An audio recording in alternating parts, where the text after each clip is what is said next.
Welcome everyone, मैं हूं उमेश शर्मा और एक बार फिर से सिंपल साइंस में आप सभी का स्वागत करता हूं। आज हम करने जा रहे हैं क्लास 10th का चैप्टर ट्रायंगल्स, चैप्टर नंबर 6, जिसमें हम पढ़ेंगे basic proportionality theorem, that is Thales theorem के बारे में, और सिमिलैरिटी ऑफ ट्रायंगल्स के कॉन्सेप्ट। लेकिन उससे पहले हमको कुछ बेसिक कॉन्सेप्ट पढ़ने हैं जिसमें हम सिमिलैरिटी के बारे में पढ़ेंगे। स्टार्ट करते हैं by the definition of triangle. What is a triangle? Triangle is a polygon with 3 sides and 3 angles. एक ट्रायंगल क्या होता है? एक ट्रायंगल एक ऐसा पॉलीगन है जिसमें 3 साइड होते हैं, A B, B C and C A, और 3 एंगल्स होते हैं जिसको एंगल ए, एंगल बी और एंगल सी से डिफाइन करते हैं। इस चैप्टर में हमको ट्रायंगल्स की सिमिलैरिटी के बारे में पढ़ना है। तो आइए सबसे पहले समझते हैं कि what is the condition of similarity. दो फिगर्स को सिमिलर कब कहा जाएगा? तो जैसे कि आप इस फिगर्स में देख सकते हैं, ये दोनों सर्कल बिल्कुल एक जैसे हैं, इनको कहा जाएगा सिमिलर फिगर्स। यहाँ पर भी इन दोनों सर्कल को हम सिमिलर फिगर्स कहेंगे। यहाँ पर भी ये सिमिलर फिगर्स हैं। इस तरह के फिगर्स को सिमिलर फिगर्स कहा जाता है। अब क्या कंडीशंस होती हैं उसको हम नेक्स्ट स्लाइड में चेकआउट करते हैं। ये दोनों ट्रायंगल्स एक जैसे ट्रायंगल्स हैं, ये दोनों ट्रायंगल्स एक जैसे ट्रायंगल्स हैं, ये दोनों फिगर्स एक जैसे फिगर्स हैं। मूव करते हैं नेक्स्ट स्लाइड की तरफ। जैसे कि आपको इसमें दिख रहा है कि आपको ताजमहल के कुछ अलग अलग फ्रेम्स दिए हुए हैं। अगर सपोज मैं मानता हूं कि ये ए है और ये बी है, मान लो ये सी है, ये डी है, ये ई है और ये एफ है, तो हम इनको सिमिलर कब कहेंगे? जब ए बाय सी और बी बाय डी का रेशो सेम आए, सारे करस्पॉन्डिंग साइड्स का रेशो सेम हो, और साथ में ये चारों एंगल्स करस्पॉन्डिंग एंगल्स है वो भी सेम हो। तो इस फिगर में हमने समझने की कोशिश की कि सिमिलर ट्रायंगल्स क्या होते हैं, सिमिलैरिटी के क्या क्या कंडीशंस होते हैं, सॉरी सिमिलर फिगर्स क्या होते हैं और सिमिलैरिटी के क्या क्या कंडीशंस होते हैं। तो यहाँ पर हमको दिया हुआ है कि दो पॉलीगन्स को हम सिमिलर कहेंगे with any number of sides, sorry same number of sides are similar if and only if उनके करस्पॉन्डिंग एंगल्स इक्वल हो। मतलब एक जैसे वाले जो एंगल्स हैं, एक पोजिशन वाले एंगल्स सारे इक्वल होने चाहिए, और उनके करस्पॉन्डिंग साइड्स का रेशो सेम होना चाहिए, दैट इज प्रोपोर्शनल होना चाहिए। और अच्छे से समझते हैं इसको कुछ क्वेश्चंस लेकर। जैसे कि यहाँ पर एक फिगर दिया हुआ है, इसमें अगर हम देखें तो करस्पॉन्डिंग एंगल्स जो हैं, अगर मैं एंगल ए से शुरू करूं तो लेफ्ट हैंड साइड के फिगर का एंगल ए और राइट हैंड साइड के फिगर का एंगल पी दोनों इक्वल है 105 डिग्री के।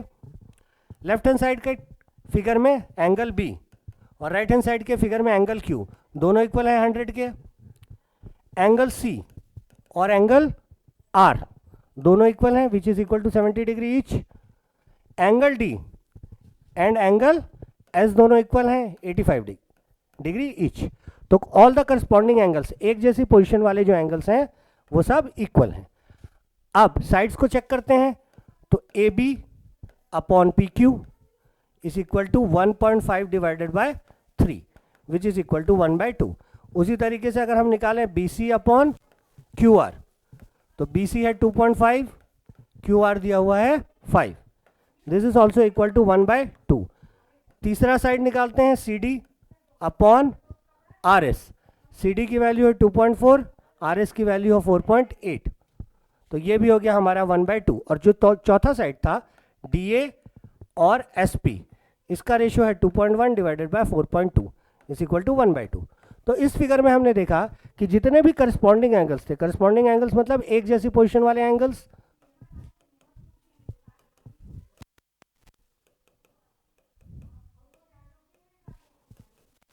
एक जैसे पोजीशन वाले चारों एंगल्स इक्वल हैं, और एक जैसे पोजीशन वाले जो साइड्स हैं इनका जो रेशियो है, इनका रेशियो बराबर है। तो ये होती है सिमिलैरिटी की कंडीशंस किसी भी पॉलीगन में having same number of sides. अगर हमको दो पॉलीगन दिए हैं जिसमें सेम नंबर ऑफ साइड्स दिए हुए हैं, तो दोनों को हम सिमिलर फिगर कहेंगे अगर ये दोनों कंडीशन सेटिस्फाई करती है। क्या कंडीशन? पहला, all the corresponding angles are equal, और दूसरा, all the corresponding sides are in the same ratio.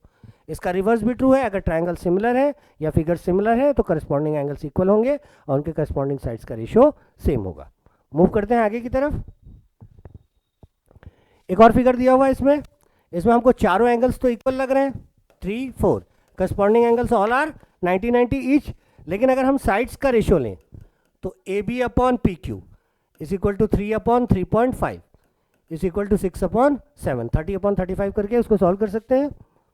इसके बाद अगर हम B C upon P Q, Q R BC upon QR का रेशियो लेते हैं तो BC आ गया 3, QR भी 3 है, which is in the ratio of 1:1. Corresponding sides, ये दोनों साइड्स का रेशियो और इन दोनों साइड्स का रेशियो सेम नहीं आ रहा है, तो ये फिगर में भले ही चारों एंगल्स इक्वल हो, करस्पॉन्डिंग एंगल्स इक्वल हो, लेकिन साइड्स प्रोपोर्शनल नहीं है, तो इस फिगर को हम सिमिलर ट्रायंगल्स नहीं कहेंगे. होप आपको क्लियर हो गया होगा. एक बार फिर से रिपीट कर लेते हैं. दो ट्रायंगल्स को सिमिलर कब कहते हैं? सिमिलैरिटी के लिए कंडीशन है all corresponding angles are equal,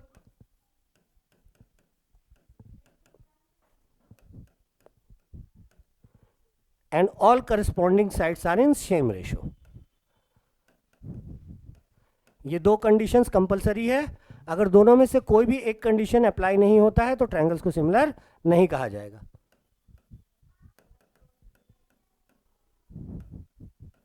same ratio के लिए प्रोपोर्शनल वर्ड भी यूज किया जाता है. आगे मूव करते हैं. एक्सरसाइज 6.1 कुछ क्वेश्चंस दिए हुए हैं, बेसिक क्वेश्चंस हैं जो कि आपको कॉन्सेप्ट की समझ के लिए आपको दिए गए हैं. तो पहला क्वेश्चन हमको दिया है all circles are congruent. Congruent क्या होते हैं? कॉन्ग्रुएंट मतलब बिल्कुल एक जैसे. अगर दो सर्कल को मैं एक दूसरे के ऊपर रखूं और मुझे एक ही सर्कल दिखे तो उसको कहा जाएगा कॉन्ग्रुएंट.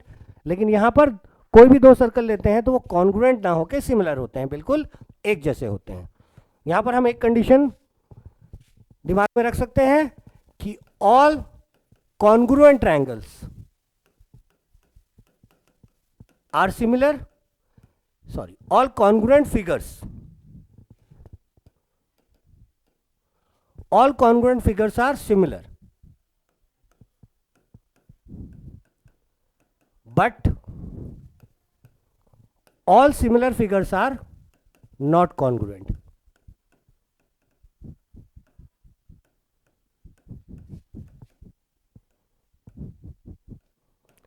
जो भी कॉन्ग्रुएंट फिगर्स है वो सिमिलर तो होंगे ही, लेकिन हर सिमिलर फिगर्स कॉन्ग्रुएंट हो ये जरूरी नहीं होता है. चलिए मूव करते हैं क्वेश्चन आंसर्स पे. तो ऑल सर्कल्स आर क्या आएगा? सिमिलर आएगा. कॉन्ग्रुएंट तो होते नहीं है, कोई भी सर्कल ले लेंगे तो एकदम एक ही रेडियस के जो सर्कल होंगे वही कॉन्ग्रुएंट होंगे. All squares are again similar होंगे. क्यों सिमिलर होंगे? कि अगर स्क्वायर के साइड्स सेम है, कॉन्ग्रुएंट है, तब तो वो सिमिलर होंगे ही होंगे. लेकिन जितने भी स्क्वायर्स बनाएंगे उनका रेशियो हमेशा सेम आएगा. मान लीजिए ये स्क्वायर है, इसके साइड्स ए हैं, कोई भी दूसरा स्क्वायर ले लिया, बी ले लिया, तो सारे करस्पॉन्डिंग साइड्स का रेशियो, इन दोनों साइड का रेशियो भी A/B आएगा, इन दोनों साइड का रेशियो भी A/B आएगा, एंड सो ऑन. तो चारों साइड्स के रेशियो जो होंगे वो सेम होंगे, मतलब चारों साइड्स दोनों स्क्वायर्स में प्रोपोर्शनल होंगे. तो इसमें आ जाएगा आपका similar. Next, all the triangles are similar. कौन से ट्रायंगल्स? आइसोसेलेस ट्रायंगल्स सिमिलर नहीं होंगे, क्योंकि अगर दो साइड्स के रेशियो लेंगे, आइसोसेलेस अगर लेते हैं तो ये ए, अब सपोज ये सी, ये बी और ये सपोज डी, तो यहाँ पर तो ये दो साइड्स का रेशियो प्रोपोर्शनल आ जाएगा, लेकिन थर्ड साइड प्रोपोर्शनल नहीं आएगा. तो इसका आंसर होगा इक्विलैटरल ट्रायंगल. सेम कंडीशन, अगर दो ट्रायंगल्स दिए हुए हैं तो तीनों साइड बराबर होंगे इक्विलैटरल के, बी, तो तीनों करस्पॉन्डिंग साइड्स का रेशियो आपका सेम आएगा. तो इस केस का आंसर हो जाएगा आपका आइसोसेलेस. आगे मूव करते हैं. Next question, two polygons of same number of sides are similar. ये सिमिलैरिटी का डेफिनेशन है. If their corresponding angles are equal, सारे करस्पॉन्डिंग एक जैसे वाले एंगल्स इक्वल होने चाहिए, और their corresponding sides are proportional या इन सेम रेशियो. मूव करते हैं नेक्स्ट क्वेश्चन की तरफ. हमको दो एग्जांपल्स देने हैं. Give to examples of similar figures and non similar figures. दो सिमिलर फिगर, मैं ट्रायंगल्स ले लेता हूं. सपोज दिस इज 1 2 3 और ये मैं ले लेता हूं डबल 2 4 6. तो ट्रायंगल ABC और triangle PQR will be similar figures. दूसरा कुछ भी ले लेते हैं, सपोज एक रेक्टेंगल ले लेते हैं. तो ये 90, ये 90, ये 90, ये 90, ये A तो ये A, ये B तो ये B. इनकी वैल्यूज भी डाल देते हैं. दूसरा रेक्टेंगल ले लेते हैं, वैल्यूज डाल देते हैं ABCD की और सिंप्लीफाई करते हैं.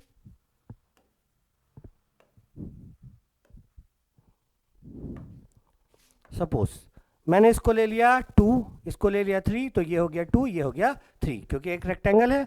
दूसरा भी मैंने रेक्टेंगल लिया है, तो चारों साइड्स 90 डिग्री होंगे. कोई भी रेशियो ले लेता हूँ मैं, 1.5 गुना ले लेता हूँ, तो ये हो जाएगा 3, ये हो जाएगा 4.5, तो ये अगेन 3, ये हो जाएगा 4.5. करस्पॉन्डिंग साइड्स का रेशियो निकालेंगे 2/3, यहाँ पर भी निकालेंगे तो 1.5 से डिवाइड करके 2/3, तो ये करस्पॉन्डिंग साइड्स के रेशियो सेम आ गए। तो these two are the examples of similar figure 1 and 2। अब हम आते हैं नॉन सिमिलर फिगर में। ट्रायंगल ले लेते हैं 1 2 3, इसको ले लेते हैं 2 4 5। तो यहाँ पर रेशियो ये दोनों साइड का और ये दोनों साइड का रेशियो तो सेम आएगा, प्रोपोर्शनल होंगे ये साइड्स, लेकिन ये साइड्स प्रोपोर्शनल नहीं है। एक और रेक्टेंगल ही बना लेते हैं जैसे लिए थे, सपोज 2 3 2 3। अब यहाँ पर रेक्टेंगल हम लोगों ने ले लिया 2 का और 4 का, तो 2 4 2 4, ठीक है, 2 4। तो यहाँ पर इन साइड्स का रेशियो लेंगे तो 1:1 आएगा और इन साइड्स का रेशियो लेंगे तो 3:4 आएगा। तो ये दोनों फिगर्स सिमिलर नहीं होंगे। तो हम लोगों ने दो एग्जांपल्स बना लिए, similar figures and non similar figures का।